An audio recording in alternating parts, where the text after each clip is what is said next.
मुद्दे थे हमारे। मैंने जैसे परिवार पहचान पत्र का प्रश्न उठाया जी, जैसे लोग गरीब लोग उनके पहचान पत्र, दूसरे जो हमारा महेंद्र राठी जी हैं, कल जो हमारे 4 लोग डिटेन किए गए थे, बहुत सारे लोग वहाँ पर बैठे थे, बुनियादी तरीके से आंदोलन चला रहे थे उनका। और तीसरा हमारा था संदीप सिंह, जो हॉकी के बहुत अच्छे प्लेयर रहे हैं, पर उनका जो व्यवहार है वो एक प्लेयर के अनुसार नहीं है। उन्होंने किस प्रकार से एक महिला को छेड़ा। और हमारे सुनील बिंदल जी ने जो प्रकाश डाला है कि कल उस आंदोलन के अंदर किस प्रकार से अमानवीय व्यवहार किया गया, उस प्रकाश डाला है। और अंत में हमारे जो प्रधान जी हैं जिला विधानसभा अध्यक्ष, ये रखेंगे कि जो 4 मुद्दे हैं पूरे हरियाणा के अंदर कैसे त्रहिमाम है, उस पर प्रकाश डालें। जय हिंद साथियों, जैसे कि हमारे सीनियर कौशिक जी ने, जिला अध्यक्ष महेंद्रपाल राठी जी ने, भगत राम जी ने और सुनील बिंदल जी ने बताया, इसको इन मुद्दों को लेकर आम आदमी पार्टी 5 तारीख को एक सांकेतिक धरना देने जा रही है, जिसमें सर्वप्रथम जो ये फैमिली आईडी को लेकर और जो राशन कार्ड में लोगों के नाम कट गए हैं, आप लोगों ने देखा होगा कि घर में कमाने वाला एक ही व्यक्ति है। अब घर के अंदर अगर कई व्यक्ति हैं और उसका बेटा अलग ही कहीं रह रहा है, तो उस बुजुर्ग का गुजारा कैसे चलेगा, विकलांग का गुजारा कैसे चलेगा।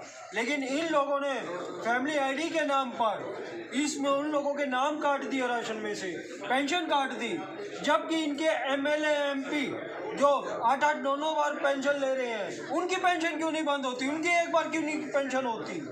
तो आम आदमी पार्टी इस विषय को लेकर 5 तारीख को एक सांकेतिक धरना देगी और मुख्यमंत्री के नाम एक ज्ञापन देगी। धरना कहाँ होगा? धरना यही सेक्टर 12 पे ही होगा। और सभी आप लोगों के माध्यम से मैं करनाल के सभी लोगों से भी अपील करना चाहूँगा कि वो आए और जिनके भी राशन कार्ड में नाम कटा है या फैमिली आईडी की वजह से जो भी प्रॉब्लम आई है, वो आए और हमें बताएं ताकि उनका नाम आगे भेजा जा सके।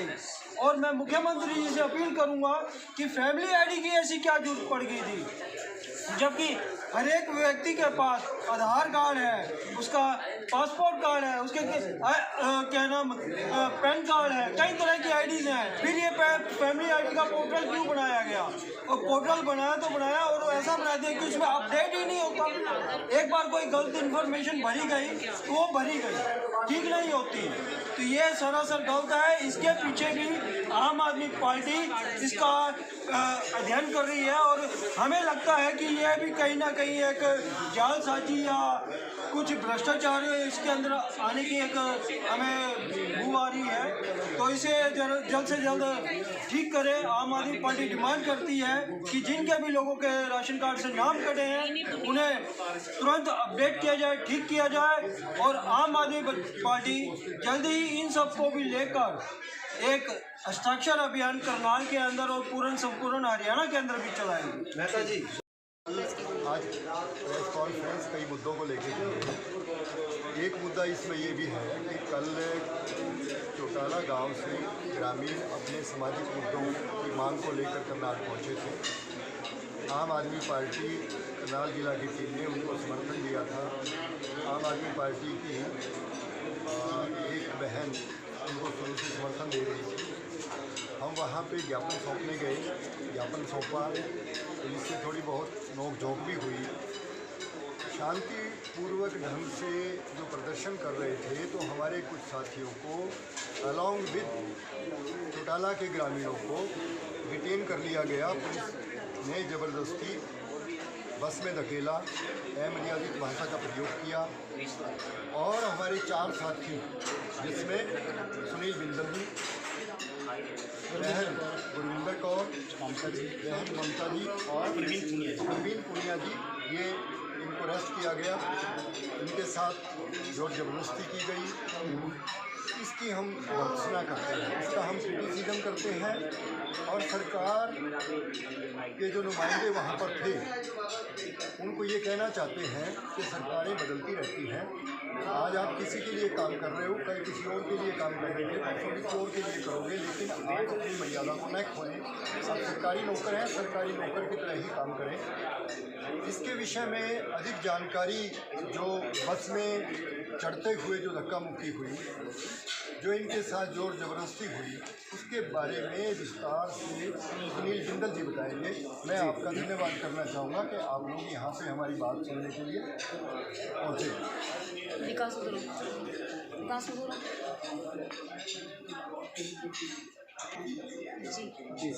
कल चौटाला गांव के लोग मुख्यमंत्री के आवास पर एक ज्ञापन सौंपने के लिए आए थे और मुख्यमंत्री से अपनी समस्याओं के विषय मुख्यमंत्री को अपनी समस्याओं को अवगत कराने के लिए आए थे। अभी पिछले 1 साल में स्वास्थ्य सुविधाओं की कमी के कारण चौटाला गांव में लगभग 400 नवजात शिशुओं की मौत हो चुकी है। तो वो लगभग 12 दिन की यात्रा के बाद कड़कती ठंड में कल करनाल पहुंचे। आम आदमी पार्टी ने उनको समर्थन दिया। देखिए, शिक्षा और चिकित्सा एक दो अहम मुद्दे हैं जो हर नागरिक का अधिकार है।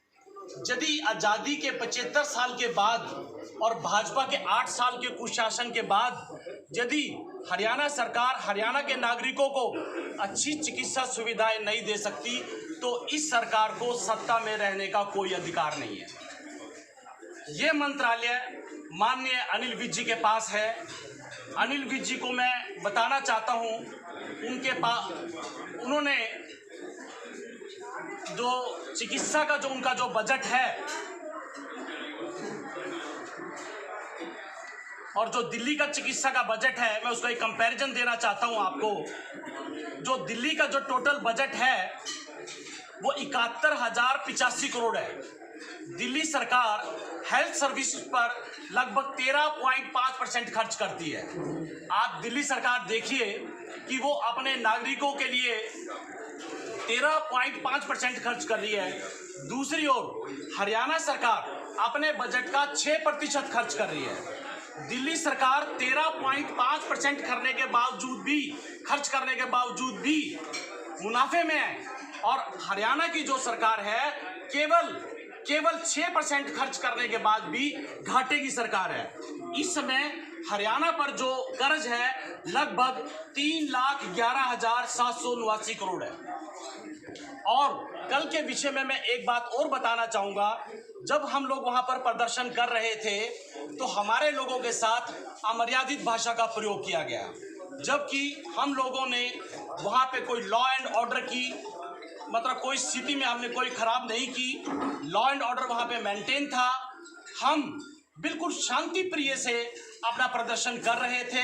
पुलिस ने जिस बर्बरता के साथ और जिस अमर्यादित भाषा का हमारे साथ प्रयोग किया वो घोर निंदनीय है। एक अधिकारी ने तो ये कहा, इस साले को 2 थप्पड़ मारो और इसको मैं देख लूंगा। क्या पुलिस की ये कार्यशैली है? लोकतंत्र में सब पार्टियों को अपना प्रोटेस्ट करने का अधिकार है। ये फ्रीडम ऑफ एक्सप्रेशन भी है और फ्रीडम ऑफ स्पीच भी है। तो ये बात करनाल पुलिस को शोभा नहीं देती। मैं करनाल के पुलिस कप्तान गंगाराम पूनिया के संज्ञान में लाना चाहता हूं।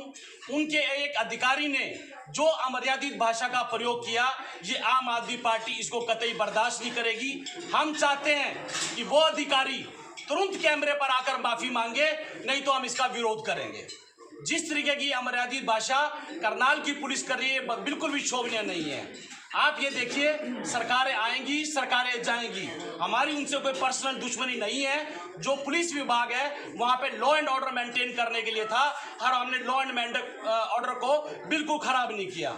उसके बावजूद भी जब हम अपनी गिरफ्तारी दे रहे थे, बिल्कुल आराम से और प्यार से गिरफ्तारी दे रहे थे।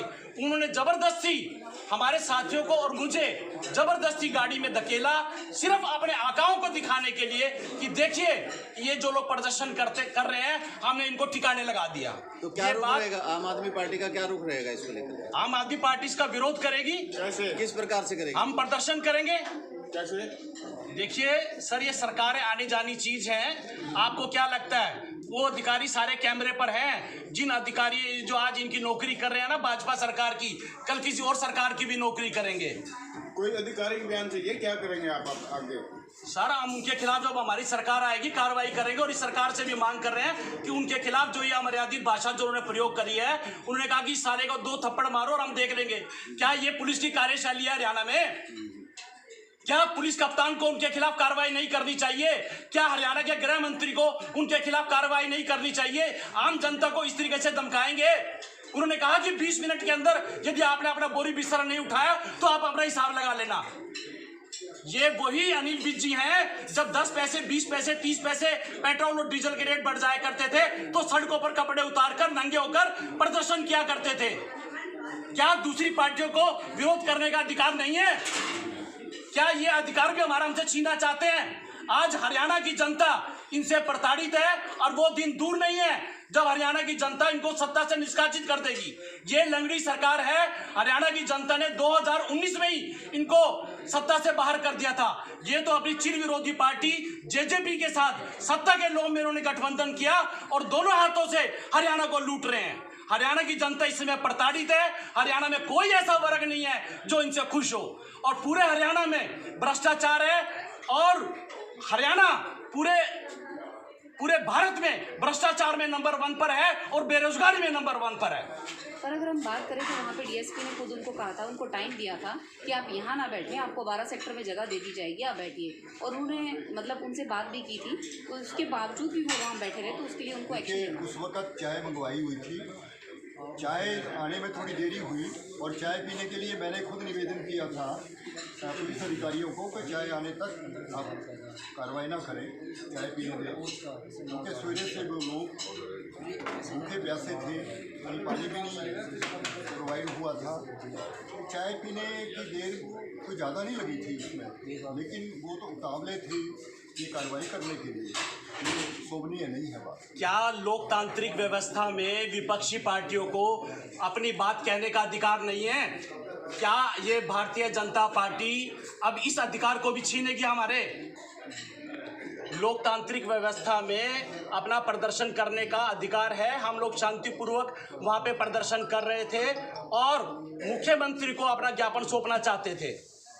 ये बहुत ही शर्मनाक बात है जिस तरीके से उन्होंने हमारे साथ व्यवहार किया और जिस तरीके की उनकी कार्यशैली थी और जिस तरीके की अमर्यादित भाषा का प्रयोग किया, ये आम आदमी पार्टी कतई बर्दाश्त नहीं करेगी। सरकारें आनी जानी चीज है, सरकारें आनी जानी चीज है। मैं करनाल के पुलिस कप्तान को फिर कहना चाहता हूँ कि उन अधिकारियों के खिलाफ कार्रवाई करें। क्या आपने इसको शिकायत दर्ज की है कोई इसको लेकर? हम आपके माध्यम से पुलिस कप्तान को बता रहे हैं, आपसे बढ़िया माध्यम क्या है? आपसे बढ़िया माध्यम तो संभव ही नहीं है। नहीं, रिटर्न में कोई कंप्लेंट करी सर आपने? सर, आपसे कोई बढ़िया माध्यम है क्या? पुलिस कप्तान को संज्ञान नहीं लेना चाहिए क्या? सारी बातें लिखित में ही बताई जाएंगी। पुलिस कप्तान करनाल में ही रहते हैं और आपकी वीडियो को भी देखते हैं और आपको फॉलो भी करते हैं। पुलिस कप्तान को तुरंत इस विषय का संज्ञान लेना चाहिए और उस अधिकारी के खिलाफ कार्रवाई होनी चाहिए। जिस तरीके से उसने मेरे साथ अमर्यादित भाषा का प्रयोग किया और जिस तरीके से उन्होंने मेरी पगड़ी उछाली और जिस तरीके से मुझे धक्के देकर बस में बैठाया, ये बिल्कुल भी शोभनीय नहीं है। एक सरदार की जो पगड़ी होती है उसकी आन बान शान होती है। अगर किसी की पगड़ी उछाल भी दी तो उसको तुरंत माफ़ी मांगनी चाहिए थी, जो कि नहीं हुआ। और ये धर्म से जुड़ा हुआ मुद्दा है, ये कोई छोटा मुद्दा नहीं है कि किसी की आप पगड़ी उछाल दो, पगड़ी गिरा दो। जरूरत क्या थी? जब हम लोग अपनी गिरफ्तारी दे रहे थे तो हमारे साथ किसने डाला? पगड़ी पर किसने हाथ डाला? मुझे एक बात बताइए, जब हम लोग गिरफ्तारी दे रहे थे तो धक्का मुक्की करने की क्या जरूरत थी? मुझे आप सिर्फ इस प्रश्न का जवाब दे प्रशासन। जब हम लोग प्रेम पूर्वक आराम से बगैर किसी विरोध के अपनी गिरफ्तारी दे रहे थे तो धक्का मुक्की की जरूरत कहां से आ गई? वो सिर्फ और सिर्फ अपने आकाओं को खुश करने के लिए, ये दिखाने के लिए कि आम आदमी पार्टी के आंदोलन को किस बर्बरता से हमने दबाया। वो सिर्फ अपने आकाओं को खुश करने की कोशिश कर रहे थे, अपने नंबर बनाने की कोशिश कर रहे थे। उनको लगता है शायद ऐसा कार्य करने से उनकी प्रमोशन हो जाएगी। सरकारें आनी जानी चीज है, कोई बात नहीं। ये सरकार का जो वक्त है 1 साल से ज्यादा नहीं है। हर वर्ग प्रताड़ित है।